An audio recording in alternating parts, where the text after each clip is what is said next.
来吧，新玩具 SS86 的 G1 造型擎天柱40周年的官方大戏啊！这一回，我说啥来着？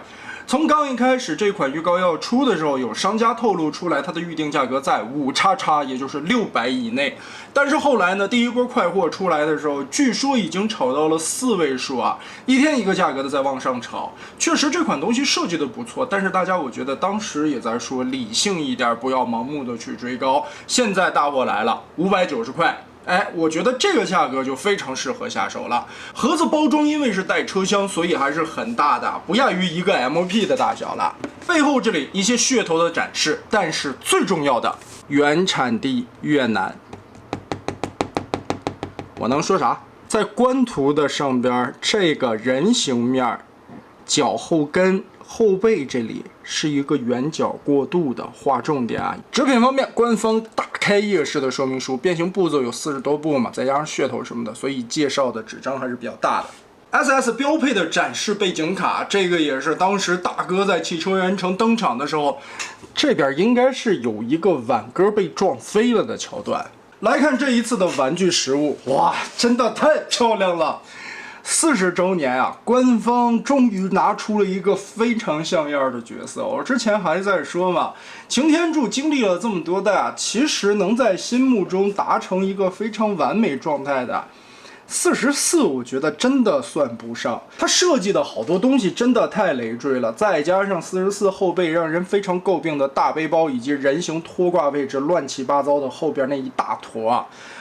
再加上它是个 MP， 成本了、预算了都放在那里，最终处理出来那么一个效果，真的让一个变形金刚粉丝来说啊，他做的确实有点说不过去。而这一次的 SS86 呢，我可以说，如果把它放在 MP 线，用 MP 的成本预算去做的话，这一款我觉得会更加的完美。车型首先来看的话，非常的漂亮，这个车厢的光滑表面以及这些涂装的细节质感做的都是非常高级的，而且这个车厢的长度够长，绝非地初时代那个非常寒酸的小车厢能比拟的。横向来看，拖挂位置连同车厢这里转角的部分，这个宽度也是够的，车头在这里可以无死角的转向，非常的灵活。推车滚动，所有的轮子也都跟着接地啊，很好。带上车厢的话，整车长度在34公分左右，车厢和车头的比例也是相当的漂亮。拿开，光车头长度的话，差不多在15.5公分。主要还是想夸一下这回的车厢，用料材质相当的厚实。这个深灰色的零件上边竟然没有太明显的水纹，这个是非常好评的，而且表面非常的光滑，很好看。再加上车厢上的一些小噱头，支架这里可以拉开，左右脚架打出来。其实，在车型状态下看，这个地方相当于一个油箱的造型啊，打出来以后旋转90度，不会像曾经那个样子做抽拉了，直接一个90度下来就可以放得非常平稳了。再加上车尾灯这里的造型刻画和保险杠的地方，这里还是一个扣子，打开以后，空间里可以收纳特效零件，有一个放的空间。真的好啊！也就是说，这款擎天柱所有的配件都是可以装在车厢里面的，而且一点都不乱。这两个特效零件在车型的底盘上安插，这样支撑在桌面上摆场景，就可以看到车厢往后走，大哥后边一喷火，腾空而起，准备油嘎的踏吃的那个意思了。再看车厢的细节。门上边的一些锁子和这里边的刻画都还是非常细致的，唯一可能让迷友觉得不太爽的就是它无法左右对开车门了。不过也是我觉得碍于成本限制，再加上它这个板件厚度的关系啊，所以它是直接一个板子耷拉下来变成跑道的。咋说呢？这个其实也不算为过的那种啊，因为毕竟在 G1 玩具的车厢上边，它后边就是一个盖子这样放下来，左右。通过里边的插扣打开，车厢内部非常漂亮的纹理刻画，这个里边的细节跟 MP44我感觉是差不多的，只是把那个金属条没有做啊，换成了这种塑料的材质刻画。特效键武器都是可以搭载在这里边插进去的，透明的大幅，软胶的材质，手感也是不错的，并且注塑没有什么气泡。大枪插的也很紧实，而且这一次的大枪是全涂装的，这不是银灰色的塑料啊。小滚珠和我们概念中以前的不太一样，小滚珠这回有2个非常紧的卡扣，可以插得很紧实，让它在车厢里边不会来回的晃里晃荡的。当然你在出发的时候要调转一下车头，滴滴滴嘟。上面这里的维修平台可以跟这样卷开，然后立起来，变成标配的维修格纳库。当然也可以把这一块插扣拔开，通过这2个插孔和小滚珠结合起来，就变成了这样的搭载形式。上方这里升高机械臂拉开，雷达转出来，小舱门这里的透明盖子还可以打开，里边差不多这个空间可以放一个大亚克隆的小人，组成这样的互动形式。不过就无法像 MP44 那个样子啊，连后边的那个蓝色的一块搭载了。不过这个样子我觉得效果也还不错啦。滴滴滴滴，小滚珠的轮子滚动也挺溜的。同样规格的插扣也可以搭载大哥的大枪，全银漆的涂装小滚珠，哎，涂装这一块做的也很有诚意。里边这个空间，这个就大一些了，可以做头领战士的小人。最主要的还是这款擎天柱的车头哇，真的，我一开始看到盒子上面写着越南的时候啊，有一种不好的预感，但没想到变形试玩了一下以后啊，这个缝隙密合的对的都是非常的准的。很好啊，用料材质也是厚度有，虽然还是那种软软的料子，但是它厚度上来了，支撑的稳定性就会好特别的多。看这一块的密合，车底干干净净，轮子、轮毂这个地方都是铆钉穿进去的，轮毂上又上了银漆。哎呀，官方许久没有做这么良心的涂装。楼梯这个位置是在蓝色零件上边上的红漆，所以为了跟车头的颜色统一，但是吧，蓝色上边上红漆多多少少会有一点点的色差，而且在变形的时候往这个缝里边插，会有一点点蹭漆。倒车镜这个地方有刻画，而且上了银色的涂装，所有的车窗玻璃这回做的质感也很高级。里边的底漆上了一层银漆之后，压了一个蓝色的透明盖子。质感一下就上来了。前边的车灯、进气格栅、保险杠这个地方涂装也算是一丝不苟，精度对得很好啊！这回越南人非常长脸，在我赞不绝口的同时，看来是这一批的统一组装顺序问题。所有的这个啊，我知道的这些朋友们手里边，尤其这一批全装反了。这个车灯左右是没有问题的，但是下边的这个框子反了。也就是说，本应该是带有圆角过渡的这一面应该是冲上的，然后嘛，这里边是2个零件，中间的车灯得拔出来，光换外边的框子。我试着想换了一下，但这里边是穿轴，也挺费劲的。回头还得用那种修表的专用工具去顶一下针。这个车头啊，做完了以后的效果可以说是非常的棒了。我觉得啊，迄今为止，G1造型的擎天柱，就官方自己来说，出了这么多，这款在所有的产品里边，如果横向比较的话，也是处于最完美的状态。我们就算拿大师级现在官方的最高水准来对比 ，MP01 当时是碍于年代的限制，毕竟是03年的出品的产品了，后边这些地方肯定要迁就到人形的一些变形。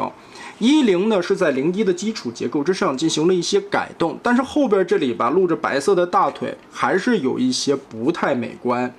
MP44就更不用多说了，后边这一坨乱七八糟都是啥？来看一看 SS86， 这个可是在低幼玩具线，甚至于对官方自己来说是廉价的产品线的产品。哇，平整的一个表面，如果不是因为这些偷胶空洞的存在啊，这一块的拖挂部分可以说是相当完美了。但是这个偷胶肯定你也是要做的，因为你没有这些挖空的地方，这个地方会缩胶缩得特别严重。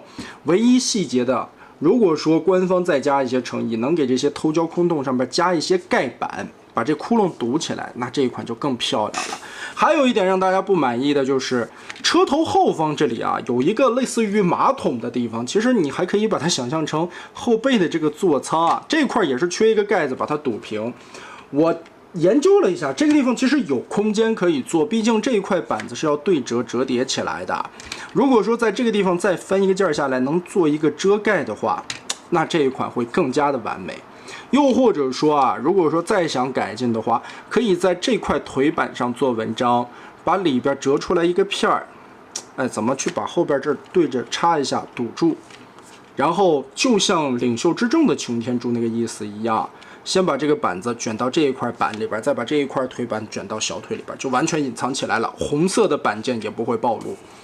但是目前吧，已经做得很不错了。对于我心目中完美的一个擎天柱车头来说，这个已经能达到90%了。更何况这个可不是 MOP 的那种成本、那种预算情况下做出来的。所以我当时在说这一套，我在看完了别人的先行视频的时候，我就评价它为：如果它是 MOP 的废案，如果换一下方式来，它放在了 MOP 线里边。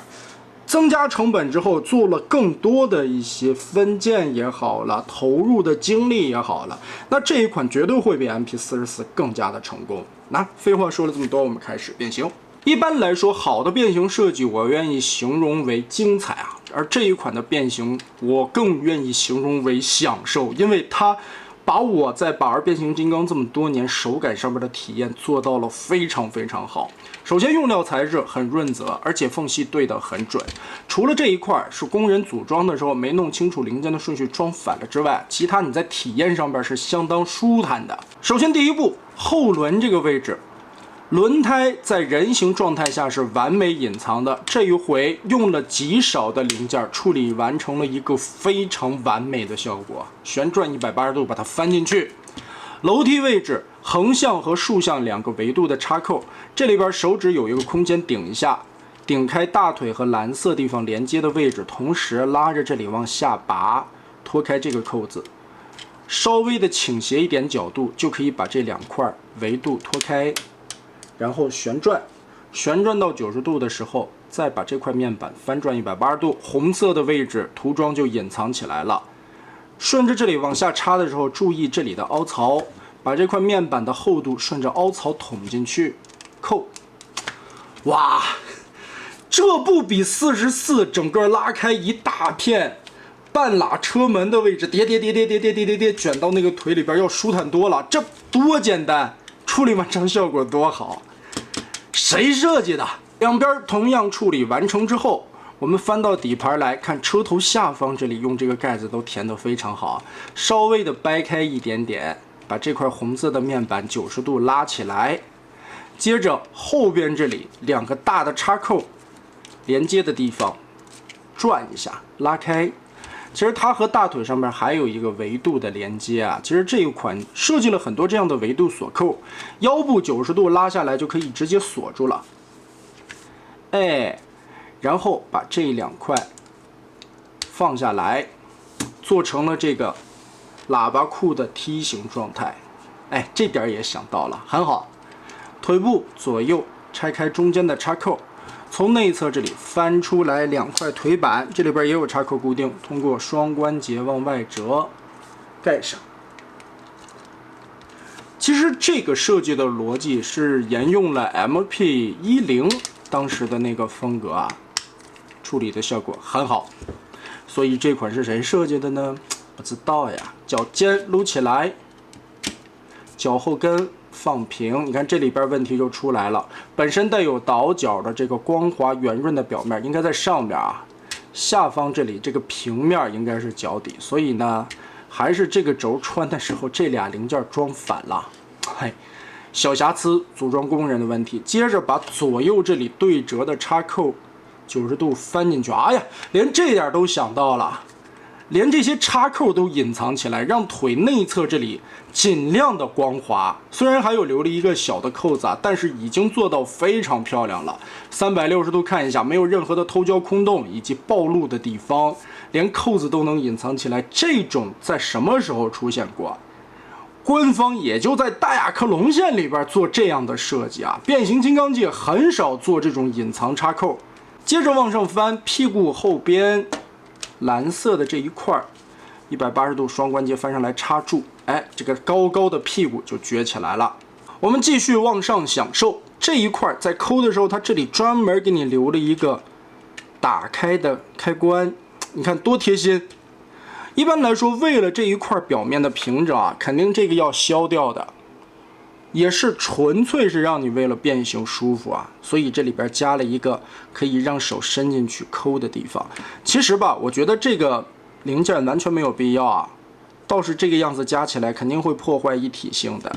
你从上面这里也能抠开，无所谓。所以呢，如果有手艺的小伙伴觉得碍眼的话，可以把这块打磨一下，不影响变形。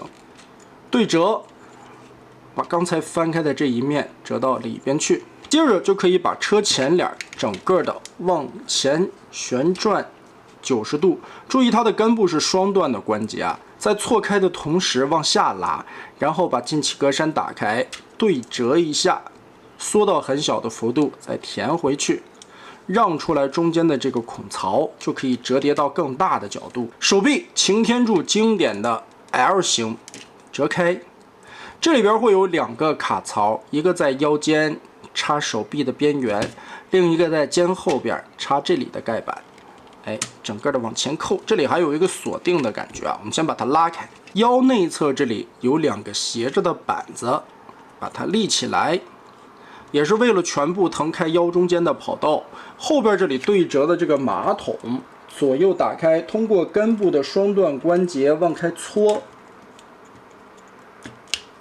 打横，这块盖板180度翻下来，所以它是一个假腹式的变形。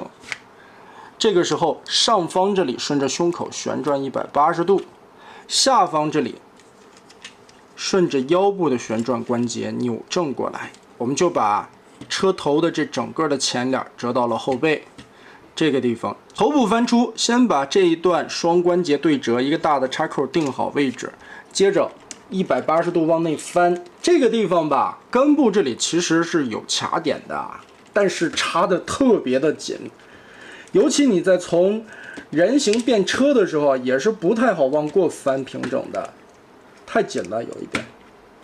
天线调正。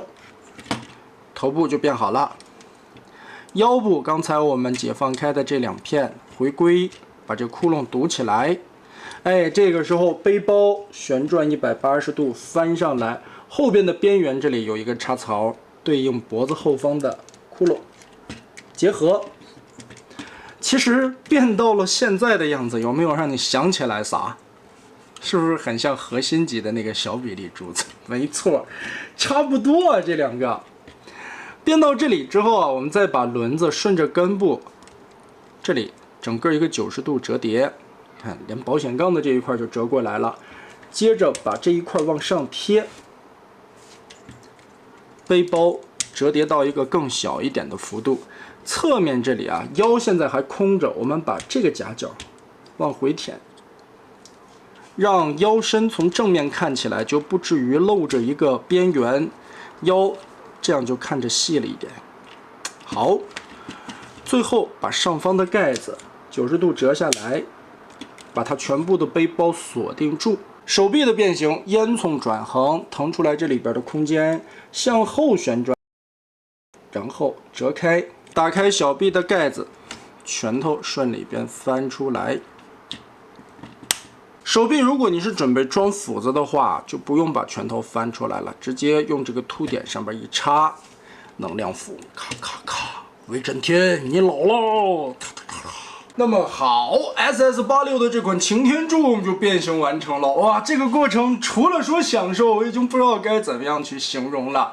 每一个卡扣都是等在那里往上扣合的，而且在细小的地方，你想抠开的位置，它还特别贴心的设计了那种方便你操作的地方。360度旋转，看一下。没有任何的偷胶空洞，所有该堵窟窿的地方都给你用盖板堵了起来。这个不光是在做的诚意方面，还有在设计方面的一些考量，能用的板件它都利用到位了。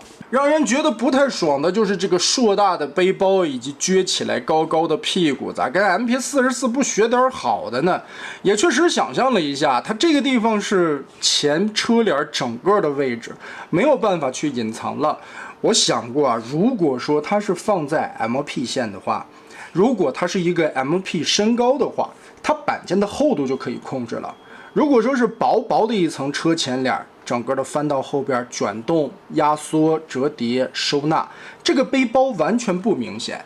也就是在目前身高比例的情况下，因为板件厚度的关系以及支撑的稳定性，多层的板件堆叠起来会显得这个背包有一点厚。况且这个背包其实不算难看，唯一有一点设计师还是不够鸡贼。如果说这么大一个背包，它下方这里能翻出来2个插点的扣子的话，背包已经这么厚了，索性插上这2个自带的特效键，哎，是不是就没有违和感了？你看官方让我当运营，有的是招。变形完成后，人形的身高在将近19公分，这个是一个标准的曾经 V 级别。再想想如今的航海家 V 级别是什么样的一个身高，什么样的一个零件数。如今 SS86 的这款柱子为什么定义到了 C 级指挥官级？因为它带了一个车厢。曾经我们也说过，官方现在的这种加级别的套路就是带一个配件进去，升一个级别到2个级别。你像声波，一个 V 级别带了几盘磁带，它也敢给你升成 C 级别，这个就不好说了。所以官方的级别定义其实很混乱。曾经我们用过身高去定义级别，后来用零件数定义，后来用价格定义，我觉得都不靠谱。说白了就是官方想说啥就是啥呗。倒是如果你配比例的话，这一款 V 级别身高的柱子放在你曾经的系列里边也是完全不影响的，非常非常的搭。唯一的问题就是为了搭配从围城开始到后边的王国啦、遗产的这些整个的一套线，大腿都是显得很短的，而且身材稍微的有一点点压扁，但只是一点点啊，不是很明显。我觉得大腿如果能再稍微的滑动拉伸那么一下，膝关节稍微往出拉那么5毫米，不用多啊，1厘米都不用，拉5毫米，这个柱子就相当的漂亮了。官方的头雕肯定没有问题，非常的漂亮还原，但是因为小级别的关系啊，不像 MP 那个天线做的那么的纤细。但现在这个头雕也挺好看了，胸口我们刚才看了，是用夹层式的这种银漆，外边压蓝色透明玻璃，很好看。肩章的汽车人 logo， 胸口打开。里边独立的领导模块舱，还带着盖子，立起来。领导模块里边也是这种透明的蓝色零件，外边上的金银漆，很精致。以及让我更惊讶的，为了配合这一次的擎天柱变形出发的指人手势，还有拉开领导模块的，它这回在这个级别上边使用了可动手指，它都是一个动手。而这一回虽然是3指连在一起的棉手套，但是每一个指节都穿着轴的2段活动。哇！肩关节平举90度，肋下这里全部挡着，完全不会有任何的透光空洞。360度的旋转。2头肌360度旋转变形需要，胳膊肘可以曲臂90度，手腕旋转，手指可动。大枪的涂装细节非常漂亮，刚才我们也看了，它是上了漆的，不是塑料的原色。但是这个插桩握在手里边显得有一些短，有一点松啊，不是很稳定。如果说是以前的动手呢，它插桩做大一点，做长一点，可以插到底。这一回呢，其实光是在虎口的位置这里做了一个凹，所以稳定性差了一些。腰部变形需要360度可以旋转，裙甲打开，